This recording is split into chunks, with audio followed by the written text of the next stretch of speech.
ఈ పౌర్ణమి తిథులనేవి అమ్మవారికి ఎంతో ఇష్టమైనవి.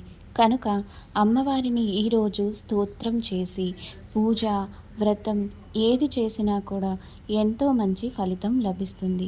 అలాగే విశేషించి ఈ రోజున సత్యనారాయణ వ్రతాలను కూడా చేసుకుంటూ ఉంటారు. అలాగే ఈ వైశాఖ పౌర్ణమిని ఎంతో విశేషమైందిగా చెప్పుకుంటారు. అలాగే ఈ వైశాఖ మాసం, ఈ వైశాఖ పౌర్ణమిని మహావైశాఖి అని కూడా అంటారు. ఈ పౌర్ణమిని కూర్మ జయంతి, బుద్ధ పౌర్ణమి అని కూడా అంటారు. ఈ రోజున బుద్ధ పౌర్ణమి కనుక బుద్ధుని గురించి కొన్ని విషయాలనైతే చెప్పుకుందామా మరి. ఆ లక్ష్మీనారాయణుల గురించి, శ్రీ లక్ష్మీ నరసింహస్వామి వారి గురించి ఎన్నెన్నో కథనాలైతే ఉన్నాయి. ఎన్నో మహిమ గల విశేషమైన కథనాలు మనకు ఎన్నో తెలుసు.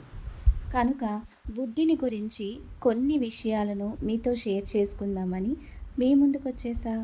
సాలీడు తనలోంచి వచ్చిన దారంతో అందమైన గూడు అల్లుకుని అందులో చిక్కిన పురుగులను తింటూ బతికేస్తుంది. మనిషి కూడా అంతే అనురాగం, అనుబంధం, బాధ్యత అంటూ తన చుట్టూ బంధాలను అల్లుకుని మురిసిపోతాడు. సమాజంలో ఇటువంటి బంధాలలో చిక్కుకున్న కొందరి దుఃఖం, మరణం, రోగం చూసి చలించిన సిద్ధార్థుడు భార్యాబిడ్డల బంధంలోంచి బయటపడి బుద్ధుడిగా మారాడు.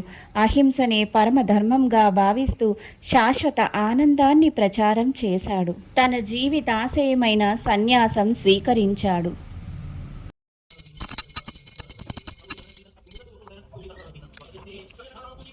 ఉంటానండి, మళ్ళీ మరో మంచి వీడియోలో కలుద్దాం.